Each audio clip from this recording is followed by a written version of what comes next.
Join us tonight at 7 o'clock on the Official Steps Twitter page for a What the Future Holds album listening party. We'll be sharing lots of inside information about the recording of the album. See you later. Bye. See you then. Bye.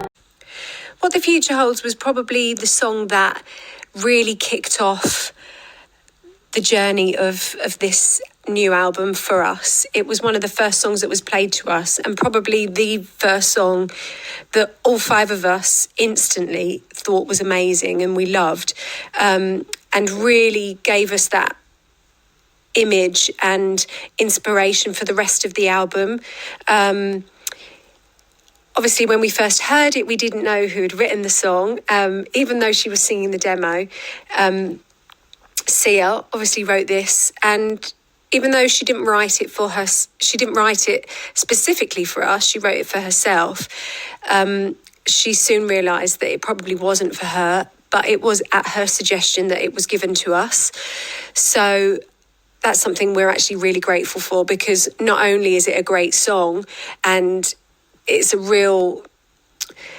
shows real faith in us as artists for her to entrust something that she spent time over in writing, and that she knew that we would do a good job on it. And I'm really grateful for that. And I think it's really positive that someone of her calibre, writing-wise, wanted to gift us this song.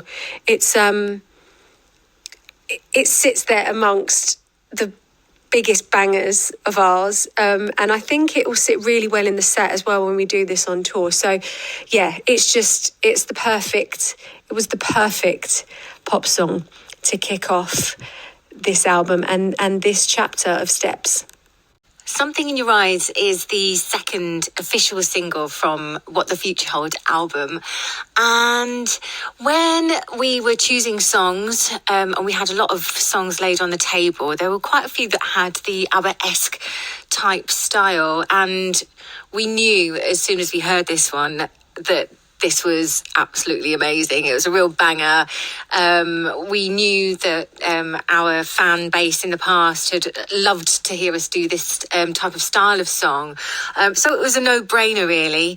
It was quite an interesting or maybe risky decision to release it after What the Future Holds, because the styles were so different. But we were overwhelmed with the reaction on social media, and especially when the video came out, because it even managed to be trending at number 7 in the US video iTunes chart, which kind of blew us away a bit. So it's been a really greatly received. And the original was by Jenny Silver, which she sang for the Eurovision, I think it was 2012. But I think it's so wonderful that we're giving it the airing it deserves. It's pure, unadulterated pop.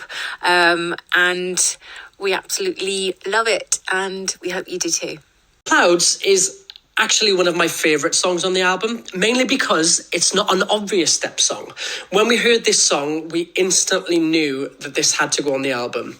We put out a brief when we are thinking of recording an album, and we get lots of songs sent to us, hundreds of songs, and this one stood out from all of the rest. It actually reminds me of Better Best Forgotten, mainly because of the chant that Better Best Forgotten starts with. When we perform Better Best Forgotten on tour, as soon as the chords of the song starts, the whole arena erupts and there's this wall of sound singing that whoa back to us. And I think Clouds has that really anthemic whoa. So if this song makes the set list on the next tour, I expect the whole arena to erupt and raise the roof. My Heart is a really great up-tempo pop dance track on our new album, What the Future Holds. And I really, really enjoyed recording it because I had a day out in Brighton and I just felt like I was in a nightclub as I was recording the song, because it's just got such a good vibe. And I do love my pop dance as a musical direction. And also I love it when Steps do pop dance, because I think we do it really well. And we've had some massive pop dance tracks previously, such as Deeper Shade of Blue. So it was really enjoyable to record. I love the lyrics. Like I said, it's very upbeat, especially in these dark times everybody's going through with the challenges of the pandemic. So I think this is exactly what we need right now, and it's going to just put a smile on everyone's faces. And I can really imagine everybody dancing away to this song in the clubs when everyone can get out there dancing again. One of the co-writers is Molly King, who we will know from the pop group Saturdays and also a Radio 1 presenter. So that's a really nice tie-in too. Track 5 on our album is Father's Eyes. A really lovely song, beautiful melodies and harmonies. This is one of the only songs where I believe it has that true, real blend of boy-girl, the step sound. We've got our vocals on all the tracks, obviously, and we are steps, but with this one, you can hear melodies crossing over where the girls are singing the high sort of main melody, and you've got that lower octave resonance of the boys' vocals coming through singing a totally different melody. Lyrically, I would say this is more about being blinded by love, be it in a toxic relationship and you can't see it, everybody else seems to, or blinded by love as a parent. But overall, yeah, really great song. Proud that it's on the album. One touch for me when we were first listening to it as a demo, it was screaming Anastasia and all those 90s feels of a good pop rock song. It has a great thumping beat behind it. It's full of good vibes when it kicks in. It's a really sort of good sing-along song, I think. One of those ones when you wind down your window and you have a good sing-along in the car with your mates. In fact, I defy you not to sing along to the amazing ad-libs that are in there. For me, it also has vibes from Baby Don't Dance, one of our songs from years ago. I don't know, check it out, see what you think and let us know. Under My Skin, again, is one of those songs that just instantly hit me as something really special and really incredible. From the very first second I heard this song, I knew that we had to record it. A couple of the band members weren't so sure. I think H especially didn't really like this song when he first heard the demo. But I instantly knew that it was something I would love to sing and get my teeth into. The writer, or one of the writers, Rachel Ferner, I had the pleasure of working with on my solo album as well. I wrote a song with her and she also co-wrote another track on the album. And she just really gets it. She's quite young. She's an artist herself. She's got a great singing voice. She can play the piano, and she really writes these amazing songs that just really get to the heart of what the listener might be thinking at the time. I think this song is it's the type of music that I love anyway. And through meeting her and writing with her, she really helped me tap into the emotion that I wanted to convey on the song that we wrote together. So I think we're really lucky to have this song on our album. I do honestly think it's a really special song, and I'm so happy that it made it onto What the Future Holds, and we were able to give it the special steps magic. Heartbreak In This City is another great track off our brand new Steps album, What the Future Holds. And one of the reasons I like this track is because it was co-written by one of our original Steps writers, Carl Twigg, who is known for writing amazing songs such as One for Sorrow, Stomp, Deep Shade of Blue. So, he was really paramount to the sound of Steps. And I think he knows the format well of our Steps songs that are so popular with all our fans, such as iconic choruses, really euphoric and upbeat, and also key changes, which we all love. We love a key change. And the lyrics as well, with the bittersweet lyrics. So I think he really knows a Steps song. He knows how to do it well. And for me, this song is a nod to our Steps classics. He co-wrote it with Stella Attar, so I think it also brings it into today. It's more current sounding.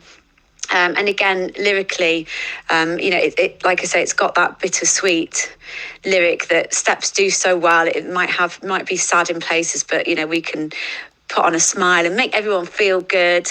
So yeah, this is another great track. I love the melody and the lyrics, and I think it's going to be a fan favourite. Come and Dance With Me is a track on our album that I think is a bit more quirky than some of the other tracks on there.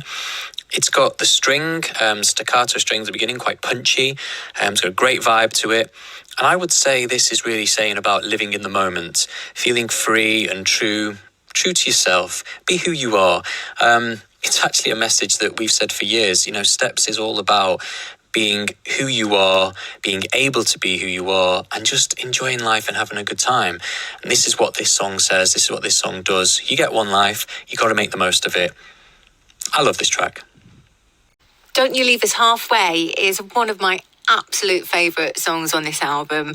I really love the lyrics in this song. I think it has a really lovely sentiment behind it. I think it's a message about not giving up and choosing to fight. And it feels kind of grown up, and I feel like we can connect to it as our adults now, having watched everyone go through their own journeys and the outcomes, you know, whether they've been good or bad. But it's a really beautiful song. It kind of reminds me of Neon Blue a little bit. When the beat kicks in, it has that beautiful melody as well. And at this one, I think I'd really, really like to perform live. The group's vocals together on this are just lovely, and I could really hear it stripped back. And we'll have to see whether it gets chosen for tour or not. But yeah, I love this one, and I hope you do too. To the One. I adore this song. To me, this song transports me back to my childhood. It reminds me of, you know, those classic movies in the 80s, like Mannequin or The Goonies. You know, it wouldn't go out of place on the soundtrack to those movies. One of my favourite TV series of the last few years is Stranger Things. I don't know if anybody's seen that. But this song wouldn't sound out of place on that soundtrack either. It's got proper 80s vibes. It just takes me back, and I adore this. I love it that the boys and girls get to share vocals in this as well. It's just got a proper feel-good sound to it. I love it. And I hope this makes the set list on tour as well. Hold My Heart. This is another one of my favourites. And I think this one, it was the perfect song to close the album with, because it finishes it off really nicely in a real understated, subtle kind of way. I think those two words probably aren't very synonymous with Steps. We're not very understated or subtle most of the time. But this song really, to me, shows what we can actually do vocally, because it's so stripped back and it's so bare, and it really shows how we can deliver a song in a very different kind of way, where we're just not all in your face, kind of full on dance routine and just really belting it out. It's again, I think it's another song that we're really lucky to have on this album. It gives us all a moment to shine, but it also has that real unified, united Steps thing about it. I can't think of the word, but I think it just shows us in a very different light, and it's also the side of us that our fans know, but hopefully people that maybe don't know Steps so well, they can listen to and say, oh, actually that's really good, that's really different, and I didn't think that they were capable of that, which I always enjoy hearing, when people maybe they realise that we're maybe not what they thought we were. So yeah, I really like this song. I think it's the perfect ending to the perfect pop album.